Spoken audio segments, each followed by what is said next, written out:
Un método numérico es un algoritmo que intenta resolver una operación matemática compleja en un ordenador. ¿Por qué nosotros utilizamos métodos numéricos?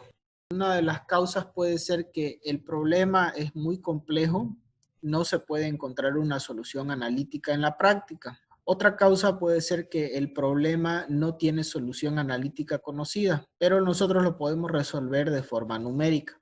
O el tamaño de la solución lo hace que sea prácticamente imposible de resolverlo a mano. El objetivo del análisis numérico es obtener un método para resolver el problema matemático en un ordenador. O sea, nosotros buscamos encontrar algún método matemático para que el ordenador resuelva el problema. Entonces, nosotros debemos tener en cuenta que el ordenador, llámese calculadora o computadora, es capaz de realizar operaciones matemáticas sencillas. ¿Qué quiere decir esto? Quiere decir que solamente puede utilizar operaciones aritméticas. Entonces nosotros todos los métodos que vayamos a desarrollar tenemos que expresarlos en términos de operaciones aritméticas. Para desarrollar un método numérico hay que tener en cuenta dos aspectos. Primero, es necesario que nosotros llevemos el problema a operaciones elementales, o sea, que lo llevemos a operaciones aritméticas. Y el otro aspecto es que es necesario controlar el error que se produce al utilizar el método. Y aparte de eso, nosotros debemos verificar que el algoritmo sea estable y genere una solución cercana a la realidad. Entonces, cuando hablamos de algoritmo, nos referimos a un conjunto ordenado de instrucciones o reglas perfectamente bien definidas, que no son ambiguas, ¿ya? Que son finitas y que permiten solucionar un problema. Acá les pongo un ejemplo muy sencillo. La lámpara funciona, dice, está enchufada. Si nos vamos por el camino de no, para solucionar el problema debemos enchufarla. Si nos vamos por sí, ok, el foco está quemado. Si nos vamos por sí, hay que reemplazar el foco. O si vamos por no, hay que comprar una nueva lámpara. ¿Sí? Entonces, fíjense, este es el algoritmo que utiliza una estructura condicional, ¿no? En este caso tenemos una estructura condicional. Este tipo de estructura se conoce como si, o en programación se conoce como una estructura condicional del tipo if. Ya ustedes investigaron y tenemos tres tipos de estructuras, ¿no es cierto? Tenemos un tipo de estructura condicional, repetitiva y la más simple de todas, que es la estructura secuencial. Para poder realizar nuestros algoritmos, nuestros códigos, es importante que sepamos primero cuáles son los operadores lógicos. Bueno, los operadores lógicos, los principales, son la negación, la conjunción, la disyunción y los condicionales. La negación, para que ustedes lo entiendan, es el no. Es el no. La conjunción, equivalente al y. La disyunción es equivalente al o. Y el condicional es equivalente al sí. Entonces, si por ejemplo, si acontece que P, si pasa P, entonces ocurre Q. Si P, entonces Q. ¿Ok? Entonces, cada uno de estos operadores tiene su tabla de verdad. Un ejemplo le pongo. Las serpientes son animales de sangre fría. El valor de verdad de esto de acá es verdadero. Entonces, esto de acá es verdadero. P asume el valor de verdad. La negación de P, es decir, las serpientes no son animales de sangre fría, tiene un valor de verdad que es falso. Entonces, fíjense, esta información que está en letra, nosotros lo vamos a pasar a representarlo a través de símbolos, donde este enunciado lo vamos a llamar P y el valor de verdad de este enunciado es verdadero.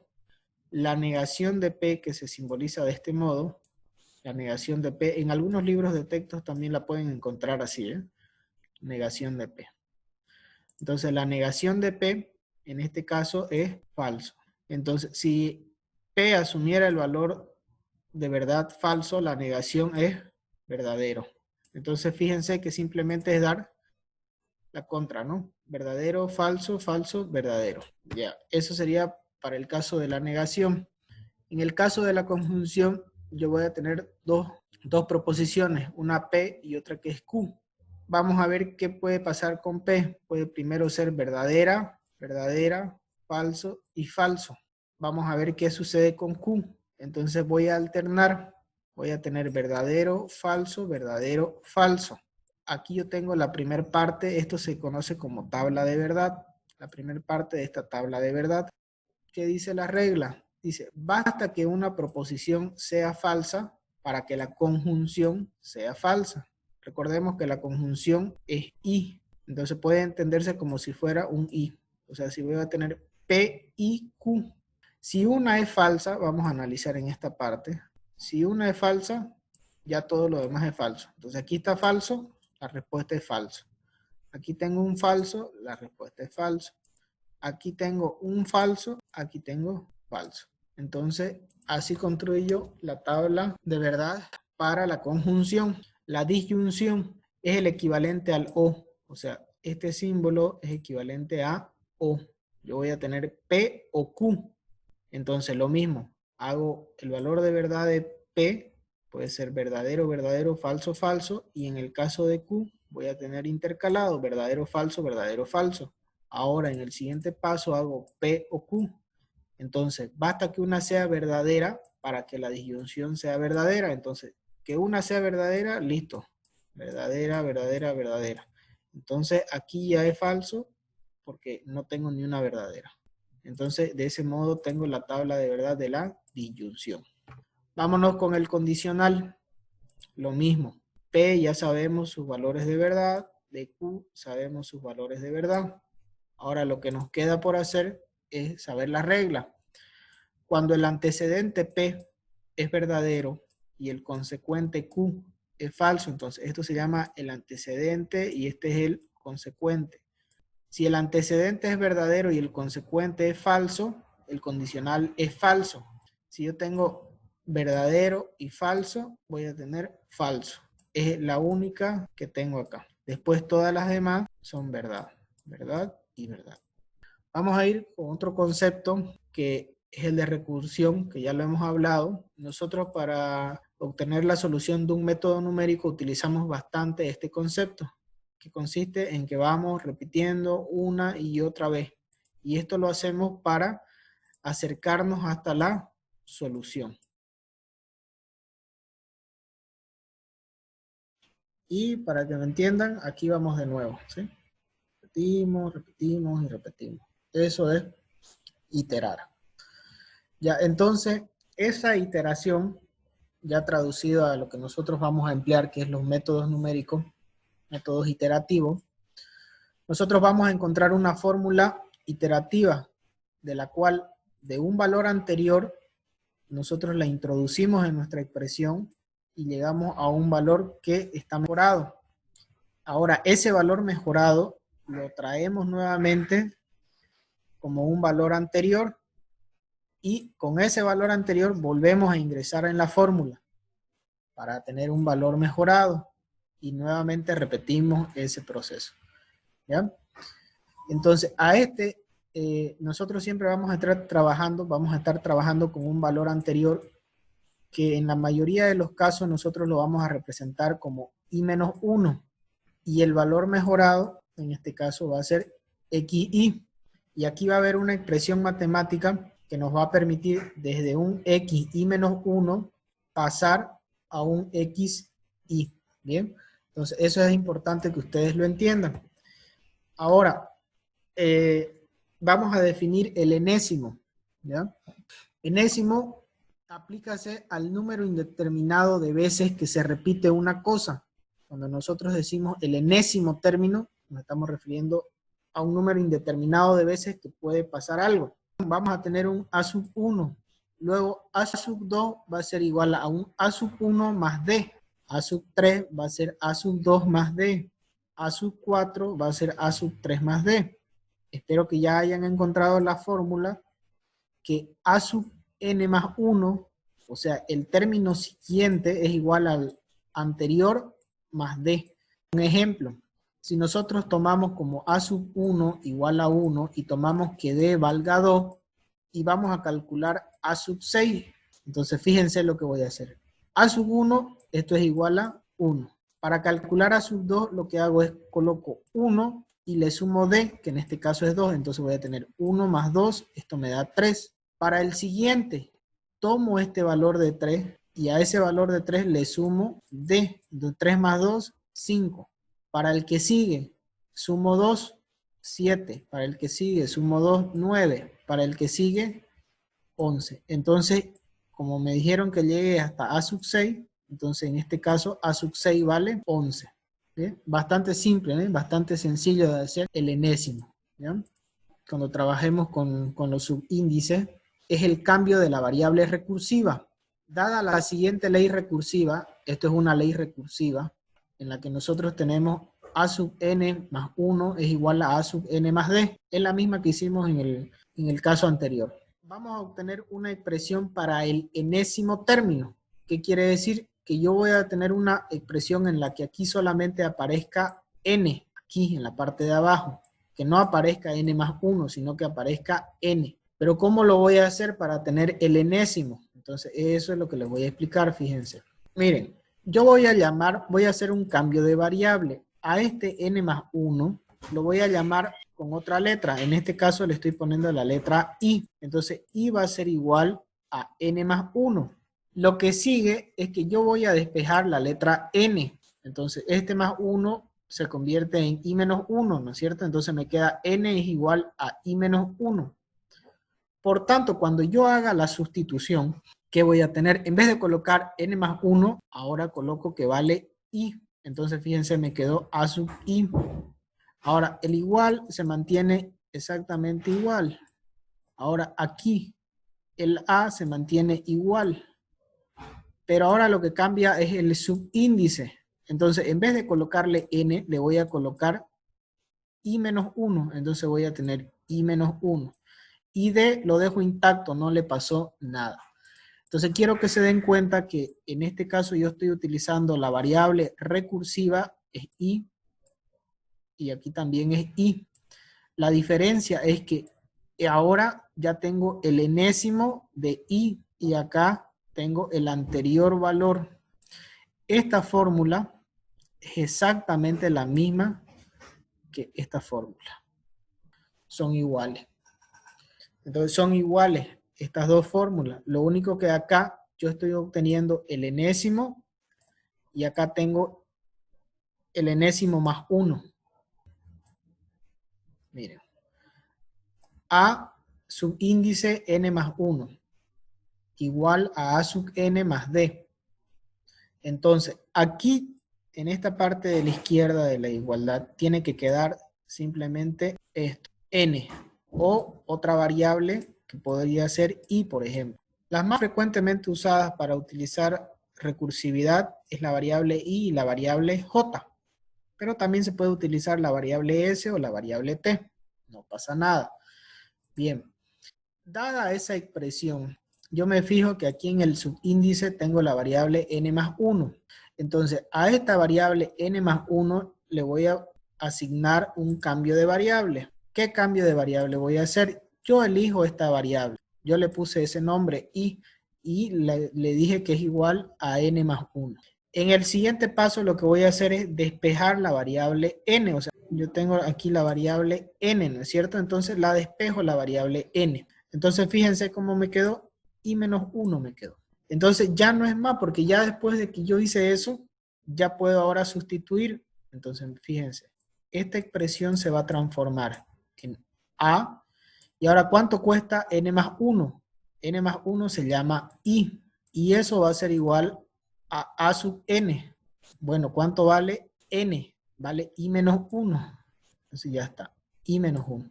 Y con el d no hago nada porque no tiene subíndice.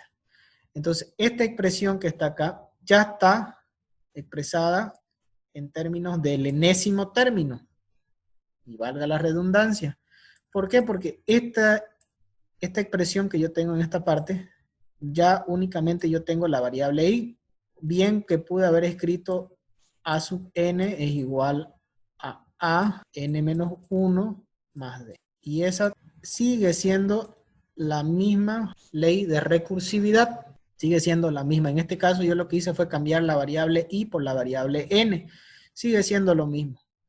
Y quiero que se den cuenta que tanto esta expresión como esta expresión o esta expresión son iguales. Son las mismas. Lo único que va a cambiar es el valor desde donde inicia la variable i. O sea, el valor desde donde yo empiezo a contabilizar la variable i o la variable n. Vamos a explicar un poquito mejor eso de ahí. En este caso yo voy a iniciar el conteo aplicando esta ley de recursividad con n igual a 0. Mire, si yo introduzco n igual a 0, ¿cómo me va a quedar? Me va a quedar a sub 1 va a ser igual a sub 0 más d. ¿Sí? 0 más 1 me da 1. Ahora, si yo hago con n igual a 1, o sea, esta es la primera iteración con n igual a 0, voy a obtener esta fórmula. Ahora, si yo hago la segunda iteración, es decir, con n igual a 1, yo voy a tener a 1 más 1, esto me da 2. Va a ser igual a, ¿y cuánto vale n? Que vale 1. Entonces voy a tener a sub n más d. Entonces esta es la primera iteración, esta es la segunda iteración y voy a hacer una tercera iteración para que quede claro. Entonces en la tercera iteración n va a valer 2. Pero ahora me fijo entonces, para yo calcular mi fórmula, ¿cómo lo voy a hacer? 2 más 1, esto me va a dar 3. Y ahora voy a tener acá a sub 2 más d. Entonces ya tengo la fórmula para la primera iteración, para la segunda iteración y para la tercera iteración. Entonces fíjense que la segunda iteración está en función de la primera. ¿Por qué? Porque yo tengo a sub 1. Entonces fíjense, este a sub 1 lo voy a poner de otro color. Me sirve para calcular la segunda. Y una vez yo calculé la segunda, me sirve para calcular la tercera. Lo que yo quiero explicar en este momento es cómo hago que estas dos fórmulas son iguales. Vamos a hacer entonces ahora con esta fórmula, vamos a obtener la ley de recursividad. Entonces, lo voy a hacer con color azul, por favor. Fíjense. En este caso, yo voy a iniciar i igual a 1. ¿Por qué no voy a iniciar con i igual a 0? Porque si yo le doy el valor de 0, aquí voy a tener negativo. Y esto no puede pasar. Entonces, para que yo no tenga negativo, porque no puedo tener un término negativo, ahí está.